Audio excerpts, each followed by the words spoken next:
Assalamualaikum warahmatullahi wabarakatuh. Perkenalkan, saya Amrina Adelia dari kelompok Koas A 2019-9. Pada kesempatan kali ini, saya akan memaparkan hasil studi kasus konsistensi diagnosa laboratorik yang berjudul Infeksi Virus African Swine Fever dan Parasit Ascaris-suum dan Metasrongylus speciosa pada babi. Untuk anamnesa, jenis hewan yaitu babi jantan berumur 8 bulan. Peternakan memiliki populasi total babi sebanyak 50 ekor. Terdapat 40 babi yang sakit dan 35 diantaranya mati. Keseluruhan babi belum pernah divaksinasi. Pakan yang diberikan berupa makanan sisa dan ampas tahu. Babi kasus ini terlihat depresi, demam, tidak mau makan, ada kemerahan pada kulit telinga, perut, dan kaki. Muntah, kadang ada perdarahan dari hidung. Babi juga mengalami kesulitan bernafas dan diare berdarah. Yang pertama akan saya paparkan mengenai kajian patologi anatomi. Organ yang pertama yaitu pulmo. Pada pengamatan makroskopis, terlihat pulmo berwarna pucat, konsistensi kenyal, bidang sayatan basah, dan uji apung tenggelam. Dan terlihat pula adanya cacing Metasrongylus dewasa dalam lumen bronkus. Investasi cacing Metasrongylus dewasa ini menyebabkan kemerahan pada lumen bronkus. Kemudian pada pengamatan secara mikroskopis terlihat adanya penampang nematoda Metasrongylus dewasa pada lumen bronkus, serta adanya infiltrasi sel-sel radang seperti eosinofil, neutrofil, dan limfosit pada lumen bronkus. Adanya infiltrasi sel-sel eosinofil merupakan indikasi adanya parasit cacing dalam jaringan. Pada pemeriksaan mikroskopis juga terlihat adanya potongan larva Ascaris-suum di lumen alveoli pada pulmo. Kemudian organ yang kedua yaitu hepar. Pada pengamatan secara makroskopis terlihat adanya bintik-bintik putih pada permukaan organ hepar yang disebut sebagai white spot. Lesi white spot pada hepar ini merupakan adanya tanda migrasi larva Ascaris-suum ke jaringan hepar. Kemudian pada pengamatan secara mikroskopis, lesi white spot terdiri dari jaringan nekrosis, fibrosis, dan infiltrasi sel-sel eosinofil dan limfosit akibat dari migrasi larva Ascaris-suum ke jaringan hepar.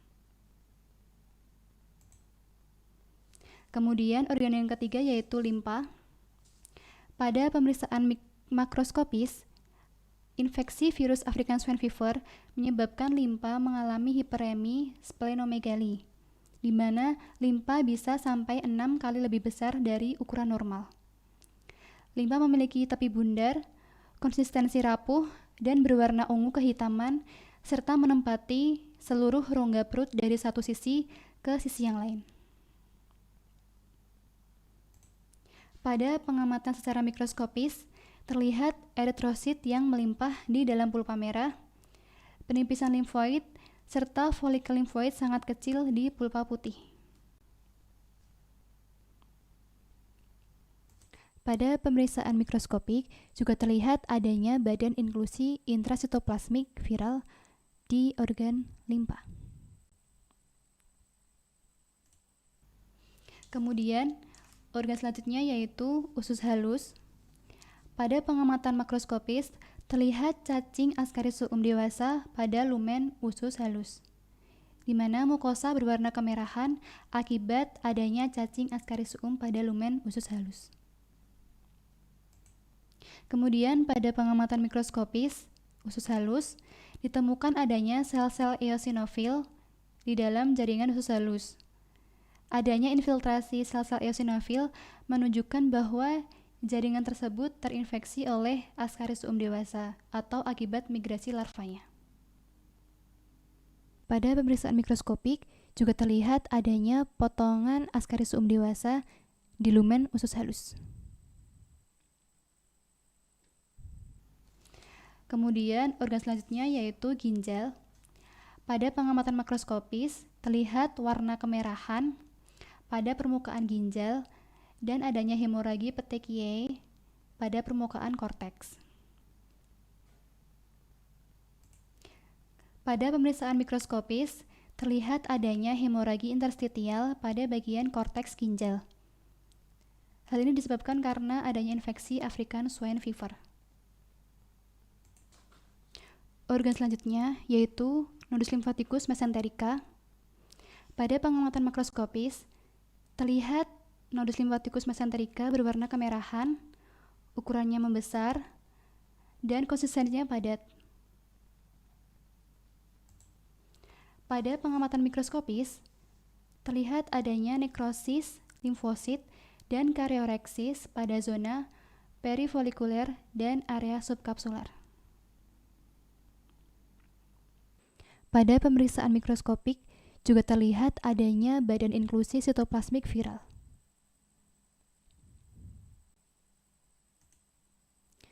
Kesimpulannya, berdasarkan pemeriksaan makroskopik dan mikroskopik, babi mengalami bronkopneumonia parasitika, hepatitis, hemoragi interstitial renalis, splenomegali, enteritis parasitika, dan nekrosis pada nodus lymphaticus mesenterica.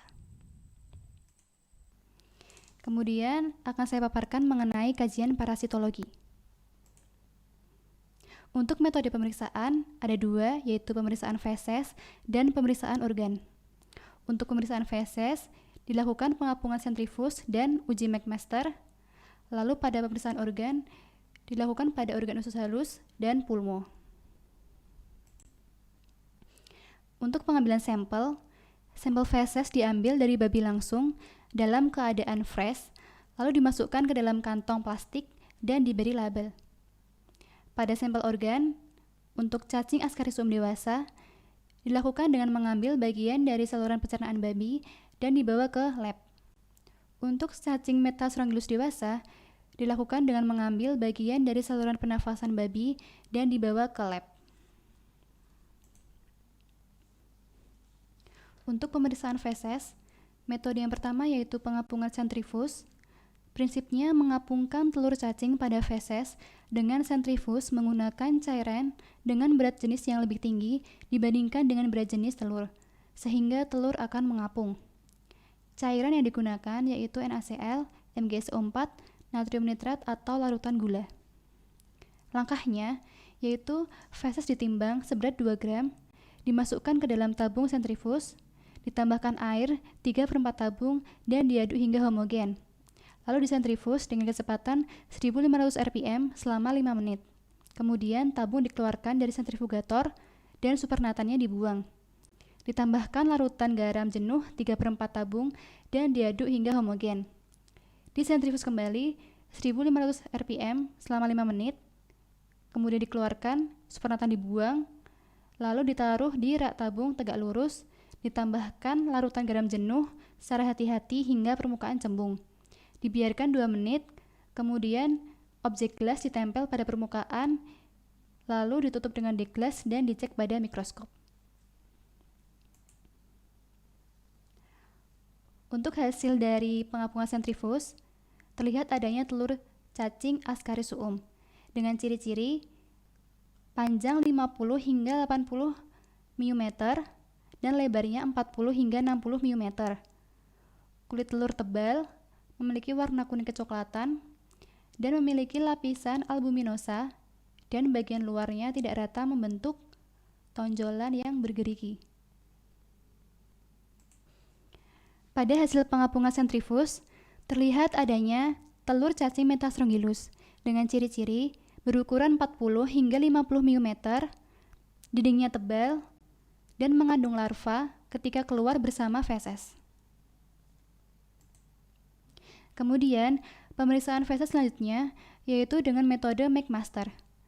Prinsipnya, mengetahui jumlah telur cacing per gram feses untuk melihat tingkat keparahan infeksi cacing. Cairan yang digunakan yaitu air dan cairan pengapung. Untuk langkah McMaster ini, yaitu feses ditimbang 2 gram, dimasukkan ke dalam gelas ukur, ditambah aquades hingga volumenya 30 cc, kemudian diaduk hingga homogen, ditambahkan larutan pengapung hingga volume 60 cc, lalu disaring dan ditampung dengan gelas beker yang lain. kemudian diaduk dan diambil dengan pipet. Kemudian dimasukkan ke kamar hitung kanan dan kiri pada McMaster dan dicek di mikroskop. Untuk jumlah telur cacing yang ditemukan, pada satu kamar hitung dikali dengan 100, kemudian pada dua kamar hitung dikali dengan 50. Kemudian, pada pemeriksaan organ, prinsipnya yaitu identifikasi cacing dilakukan dengan melihat ciri morfologi dari cacing yang ditemukan. Cairan yang digunakan yaitu NaCl fisiologis dan laktofenol. Langkahnya, pengambilan cacing dimasukkan dalam cawan Petri isi NaCl fisiologis, lalu dicuci bersih, kemudian dimasukkan ke cawan Petri lain dengan laktofenol, dan dilakukan pemeriksaan secara mikroskopis. Kemudian, ditemukan adanya cacing Ascaris suum dari usus halus dengan ciri-ciri ukurannya besar, tubuhnya kekar, memiliki 3 bibir menonjol di sekitar mulut, berwarna merah muda, dan betina memiliki ukuran lebih besar daripada jantan. Untuk cacing Metastronggylus ditemukan di bronkus yang memiliki ciri-ciri berwarna putih seperti benang, di mana betina lebih besar daripada jantan.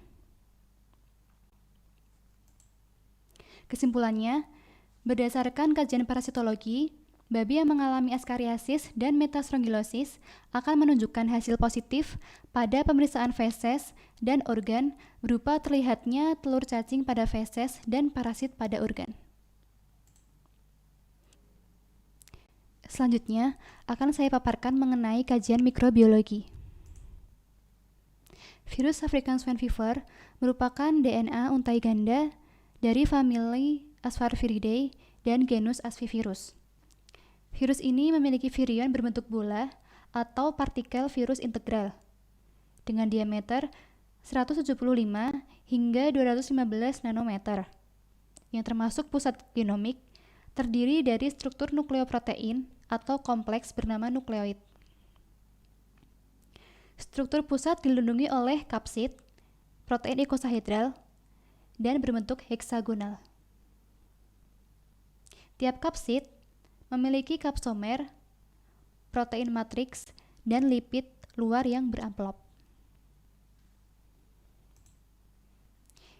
Kemudian untuk isolasi virus, target atau sampel organ yang digunakan yaitu darah dalam antikoagulan, serum dan jaringan, seperti limpa, kelenjar getah bening, sumsum tulang, paru-paru, tonsil, dan ginjal. Cara isolasi yaitu dengan tes hemabsorpsi atau HAD. Caranya yaitu darah babi defibrinasi di sentrifus, kemudian dikoleksi sel bavikotnya, kemudian ditambah dengan amonium klorida 0,83%, dicampur dan diinkubasi selama 15 menit. Kemudian disentrifus kembali dan dibuang supernatannya. Kemudian dicuci pelet di medium atau PBS, diresuspen sel pada kultur jaringan yang mengandung serum babi dan antibiotik, kemudian dikeluarkan suspensi sel dalam pelat sumur dan diinkubasi. Setelah 3 hari, ditambahkan 0,2 mili 1% eritrosit pada larutan salin tiap tabung. Kemudian dicek kultur setiap hari selama 7 hingga 10 hari untuk melihat hemabsorpsinya. Untuk interpretasinya, strain virus African Swine Fever menghasilkan reaksi hemabsorpsi karena absorpsi sel darah merah babi pada leukosit yang terinfeksi virus ini membentuk rosettes.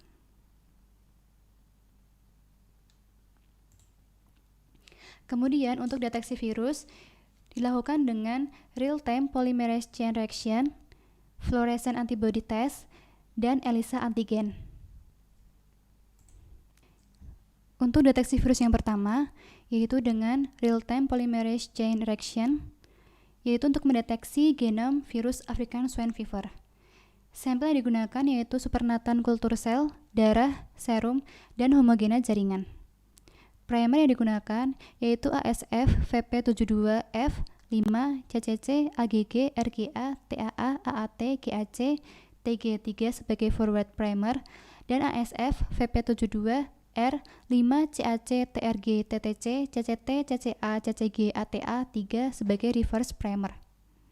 Untuk langkahnya, yaitu siapkan campuran reaksi PCR dalam tabung mikrosentrifuge steril 1,5 mili, kemudian ditambahkan campuran reaksi PCR sebanyak 18 ml ke jumlah yang dibutuhkan pada tabung PCR optik.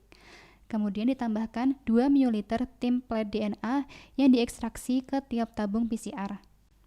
Lalu ditempatkan semua tabung dalam real-time PCR thermal cycle. Dan dijalankan program 1 siklus pada 95 derajat Celcius selama 5 menit, 45 siklus pada 95 derajat Celcius selama 10 detik, dan 60 derajat Celcius selama 30 detik. Hasilnya dengan melihat cycle threshold atau CT, yaitu titik di mana pengukuran fluoresensi di atas sinyal background dan mencapai tingkat yang dapat dideteksi. Untuk hasil positif, CT kurang dari 40 dan untuk hasil negatif CT lebih dari 40. Kemudian untuk fluorescent antibody test atau FAT, yaitu mendeteksi antigen virus African Swine Fever dalam jaringan babi. Prinsipnya, deteksi mikroskopis antigen virus pada apusan darah atau cryosection organ yang tipis. Langkahnya, siapkan cryostat section dan dikeringkan di udara, lalu difiksasi dengan aseton selama 10 menit pada suhu ruang. Kemudian diwarnai dengan FITC pada pengenceran yang disarankan atau pretitrasi selama 1 jam dengan suhu 37 derajat Celcius. Kemudian difiksasi dan diwarnai preparat kontrol positif dan negatif. Lalu dicuci dengan merendam 4 kali dalam PBS, kemudian dipasang jaringan yang terwarnai pada PBS atau gliserol, kemudian diperiksa pada mikroskop sinar UV dengan barrier atau filter exciter. Untuk interpretasinya, fluoresensi sitoplasma granula spesifik diamati pada jaringan parakortikal organ limfoid atau pada makrofag atau dalam kultur leukosit yang diinokulasi. Ini bisa dilihat bahwa adanya badan inklusi fluoresen dan granula yang muncul pada tempat produksi virus dalam sel di korteks. Lalu untuk yang ketiga yaitu ELISA antigen untuk mendeteksi antigen virus African Swine Fever. Sampel yang digunakan yaitu darah, limpa, dan nodus limfatikus. Alat pembacanya yaitu spektrofotometer. Untuk metode ELISA antigen hanya sebagai metode alternatif karena sensitivitasnya jauh lebih rendah daripada PCR atau HAD. Kemudian untuk deteksi antibodi dilakukan dengan immunoblotting test atau IBT, indirect fluorescent antibody atau IFA, dan indirect immunoperoksidase test atau IPT. Deteksi antibodi yang pertama yaitu immunoblotting test atau IBT untuk mendeteksi protein. Sampel yang digunakan yaitu serum. Prinsipnya, protein virus pertama yang menginduksi antibodi spesifik African Swine Fever pada babi selalu bereaksi dengan IB pada semua hewan yang terinfeksi. Untuk langkahnya, inkubasi strip antigen pada blocking buffer suhu 37 derajat Celcius selama 30 menit dengan agitasi berkelanjutan, lalu siapkan 1/40 pengenceran dari tes sera dan kontrol positif negatif sera pada blocking buffer. Kemudian diinkubasi strip antigen pada serum yang sesuai dengan agitasi berkelanjutan. Kemudian inkubasi 1 strip antigen di serum kontrol positif dan 1 di serum kontrol negatif sebagai kontrol. Kemudian dicuci 4 kali pada blocking buffer, ditambahkan protein A pada pengenceran yang disarankan atau pretitrasi blocking buffer ke semua dalam antigen strip. Kemudian dicuci lagi 4 kali pada blocking buffer dan disiapkan larutan substrat yang ditambahkan strip antigen dan diinkubasi pada suhu ruang selama 1/4 jam dengan agitasi berkelanjutan. Kemudian dihentikan reaksinya ketika pita protein cukup gelap. Untuk interpretasinya, sera positif bereaksi dengan lebih dari 1 protein virus dalam antigen strip. Mereka harus memberikan pola protein yang sama dan memiliki intensitas warna yang sama dengan strip antigen yang diwarnai dengan serum kontrol positif. Ini untuk yang hasil positif. Kemudian untuk indirect fluorescent antibody atau IFA, sampel yang digunakan yaitu serum, plasma, dan eksudat jaringan. Prinsipnya, deteksi antibodi African Swine Fever yang berikatan dengan satu lapis sel ginjal monyet hijau yang terinfeksi dengan African Swine Fever virus yang diadaptasi. Untuk langkahnya, siapkan suspensi sel-sel ginjal babi yang terinfeksi African Swine Fever virus, kemudian disebarkan pada objek las dan dikeringkan serta difiksasi dengan aseton dengan suhu ruang 10 menit. Kemudian dipanaskan tes sera inaktif 56 derajat Celcius selama 30 menit. Kemudian ditambahkan pengeceran yang sesuai dan diinkubasi selama 1 jam dengan suhu 37 derajat Celcius. Kemudian cuci slide dengan memendam 4 kali dalam PBS.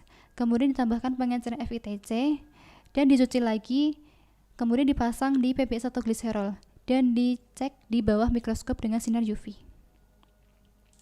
Untuk interpretasinya, yaitu untuk hasil positif, fluoresensi spesifik dalam sitoplasma sel yang terinfeksi. Adanya fluoresensi spesifik pada sitoplasma sel yang terinfeksi. Deteksi antibodi selanjutnya yaitu indirect immunoperoksidase test atau IPT. Sampel yang digunakan yaitu darah, cairan, dan eksudat jaringan. Prinsipnya, teknik imunsitokimia pada sel-sel tetap untuk menentukan pembentukan antibodi antigen kompleks melalui aksi enzim peroksidase. Untuk langkahnya, simpan pelat virus ASF IPT pada suhu 18 hingga 25 derajat Celcius selama 30 menit. Kemudian blocking step yaitu memblokir pelat dengan ditambahkan 100 ml blocking solution per sumur dan diinkubasi 1 jam dengan suhu 37 derajat Celcius. Kemudian sampel prainkubasi dalam pelat mikrotiter yang terpisah encerkan pada 1/40 sampel dan kontrol dalam larutan blockingnya. Ditambahkan 100 ml per sumur dan inkubasi 1 jam dengan suhu yang sama. Kemudian sampel inkubasi setelah 1 jam, buang larutan blocking dari pelat virus ASF IPT dan ditambahkan 100 ml sampel pre-inkubasi dan kontrol per sumur. Kemudian diinkubasi 45 menit dengan suhu yang sama. Lalu dilakukan pencucian dengan mencuci 3 kali dengan 100 ml PBS per sumur dengan suhu 37 derajat Celcius. Kemudian ditambahkan 100 ml protein A per sumur yang diencerkan pada 1/5000 dalam larutan blocking dan diinkubasi 45 menit dengan suhu yang sama. Kemudian dilakukan pencucian dan ditambahkan 50 ml larutan substrat per sumur dan diinkubasi 5 hingga 10 menit pada suhu ruang. Kemudian ditambah PBS 100 ml per sumur untuk menghentikan reaksi. Untuk interpretasinya, hasil positif yaitu adanya warna sitoplasma sel yang terinfeksi berwarna merah. Untuk hasil interpretasinya yaitu warna sitoplasma sel akan berwarna merah.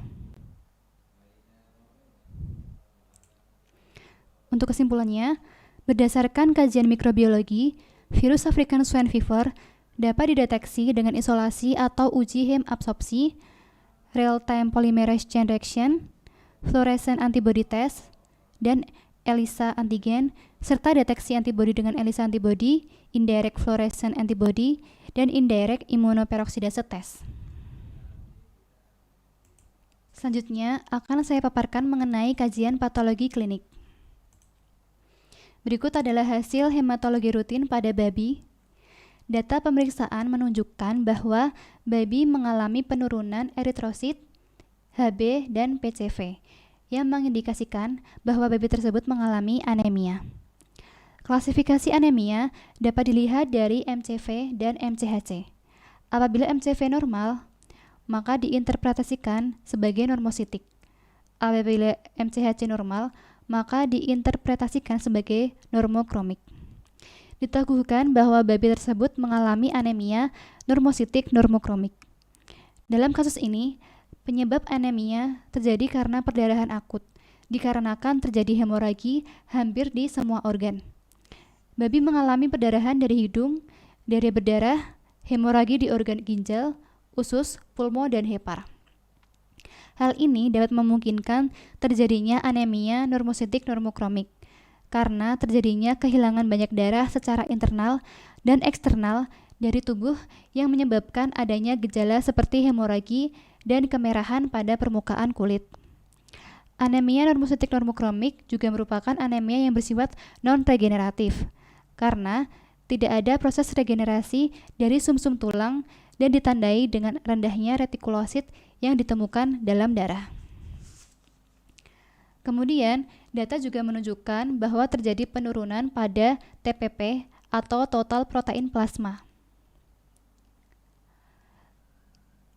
TPP yang menurun atau hipoproteinemia dalam kasus ini kemungkinan terjadi akibat adanya infeksi agen yang menyebabkan penurunan fungsi organ, terutama hepar dan saluran pencernaan, seperti adanya hemoragi pada hepar dan usus, serta ditemukannya cacing ascaris-suum pada usus. Hal ini menunjukkan bahwa hemoragi akut yang terjadi pada hepar mempengaruhi TPP. Kejadian ini mengganggu peran hepar dalam metabolisme dan pembentukan protein sehingga terjadi kerusakan pada hepar hingga menurunkan fungsi hepar yang menyebabkan hipoproteinemia. Kondisi babi dalam kasus ini juga mengalami penurunan nafsu makan dan kerusakan saluran pencernaan akibat infeksi cacing sehingga mengganggu metabolisme serta malnutrisi yang menyebabkan terjadinya hipoproteinemia. Data juga menunjukkan bahwa terjadi peningkatan fibrinogen, di mana fibrinogen merupakan protein plasma yang dihasilkan oleh organ hati dan merupakan parameter yang baik pada kasus keradangan. Untuk mengetahui peningkatan secara absolut atau relatif dapat dilakukan dengan perhitungan perbandingan plasma protein dan fibrinogen. Apabila perbandingan kenaikan protein plasma dan fibrinogen adalah 15:1 atau lebih besar, dapat dikatakan normal. Bila kurang atau sama dengan 10:1, artinya terjadi kenaikan fibrinogen secara absolut. Pada hasil pemeriksaan ini menunjukkan kenaikan fibrinogen dengan perbandingan protein plasma dan fibrinogen yaitu 7,5:1. Artinya terjadi kenaikan fibrinogen secara absolut. Namun, perlu diperhatikan bahwa dalam kasus ini terjadi hipoproteinemia, sehingga perbandingan ini tidak bisa dijadikan pedoman bahwa kenaikan fibrinogen terjadi secara absolut. Pada kasus ini, kenaikan fibrinogen tidak disertai dengan peningkatan total leukosit atau leukositosis dan heterofilia, yang artinya kurang mengindikasikan adanya proses keradangan pada babi tersebut. Kemudian, dari data pemeriksaan juga terjadi penurunan total leukosit. Babi mengalami leukopenia. Leukopenia merupakan kondisi leukosit total berada di bawah nilai referensi normal. Beberapa gejala leukopenia berupa diare dan demam. Dalam hal ini, babi tersebut mengalami leukopenia kemungkinan karena adanya infeksi virus African Swine Fever akut, di mana memiliki morbiditas dan mortalitas yang tinggi. Infeksi virus ini dapat mengganggu produksi sel darah putih di sumsum tulang, sehingga menyebabkan penurunan leukosit. Kemungkinan lain babi mengalami leukopenia, yaitu anemia serta malnutrisi karena penurunan nafsu makan. Pada hasil pemeriksaan juga, jumlah neutrofil menurun, sehingga babi mengalami neutropenia. Neutropenia adalah penurunan jumlah absolut neutrofil yang disebabkan adanya peningkatan penggunaan neutrofil oleh jaringan dalam proses fagositosis. Neutropenia dapat disebabkan oleh pembentukan neutrofil yang tidak efektif. Akibat migrasi neutrofil ke jaringan meningkat, maka sebagai kompensasinya akan terjadi peningkatan proses granulopoiesis, sehingga terjadi pembebasan neutrofil muda oleh sumsum tulang di dalam darah perifer meningkat jumlahnya. Dalam hal ini, babi tersebut mengalami neutropenia kemungkinan karena adanya infeksi virus African Swine Fever akut dan infeksi oleh parasit Ascaris-suum dan Metastrongylosis. Berdasarkan hasil pemeriksaan, jumlah limfosit juga menurun, sehingga babi mengalami limfopenia. Limfopenia adalah penurunan jumlah absolut limfosit.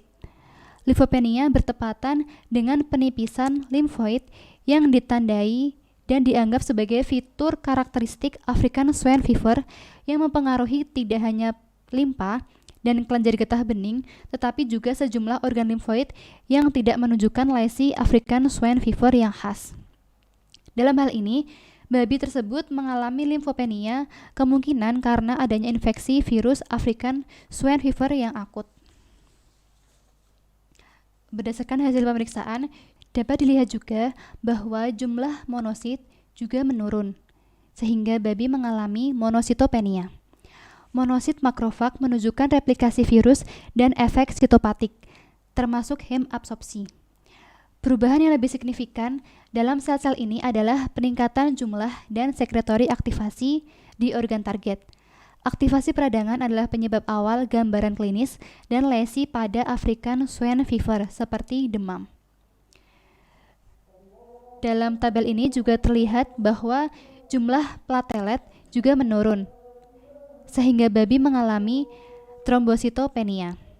Trombositopenia merupakan jumlah trombosit darah perifer yang kurang dari normal, yang dapat disebabkan karena kehilangan darah yang berkepanjangan, peningkatan destruksi internal trombosit, dan gangguan produksi sumsum tulang. Dalam hal ini, babi mengalami trombositopenia kemungkinan karena terjadinya hemoragi akibat infeksi virus African Swine Fever serta malnutrisi.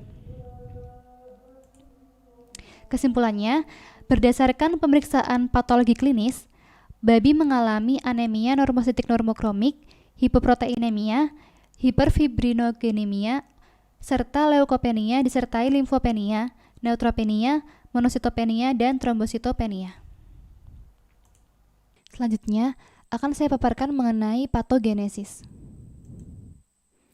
Pada infeksi African Swine Fever, infeksi Ascaris suum, dan infeksi Metastrongylus speciosa memiliki faktor predisposisi yaitu belum pernah divaksin dan pemberian pakan dengan pakan sisa.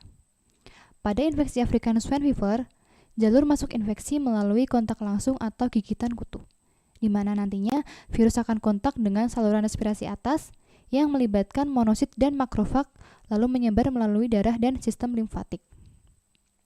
Pada infeksi Ascaris suum, jalur masuk infeksi melalui ingesti telur cacing pada feses babi yang terinfeksi, di mana larva migrasi ke hepar dan pulmo babi, kemudian cacing dewasa akan berpredileksi di usus halus. Larva yang bermigrasi akan menyebabkan infiltrasi sel radang di sekitar portal vena hepar. Pada cacing dewasa yang berpredileksi di usus halus, menyebabkan infiltrasi sel radang pada mukosa usus halus. Pada infeksi Metastrongylus speciosa, jalur masuk infeksi melalui ingesti telur cacing pada feses babi yang terinfeksi, di mana cacing dewasa berpredileksi di paru-paru babi, yang menyebabkan infiltrasi sel radang pada lapisan adventitia bronchus. Pada infeksi African Swine Fever, menyebabkan nekrosis nodus limfaticus mesenterica. Pada infeksi Ascaris suum, menyebabkan terjadinya hepatitis dan enteritis parasitika. Pada infeksi Metastrongylus speciosa, menyebabkan terjadinya bronchopneumonia parasitika. Pada infeksi African Swine Fever juga menyebabkan terjadinya splenomegali dan hemoragi interstitial renalis. Hal-hal ini akan menyebabkan perubahan patologi klinis berupa anemia normositik normokromik, hipoproteinemia, hiperfibrinogenemia, leukopenia, disertai limfopenia, neutropenia, monositopenia, dan trombositopenia. Terima kasih, sekian dari presentasi saya. Wassalamualaikum warahmatullahi wabarakatuh.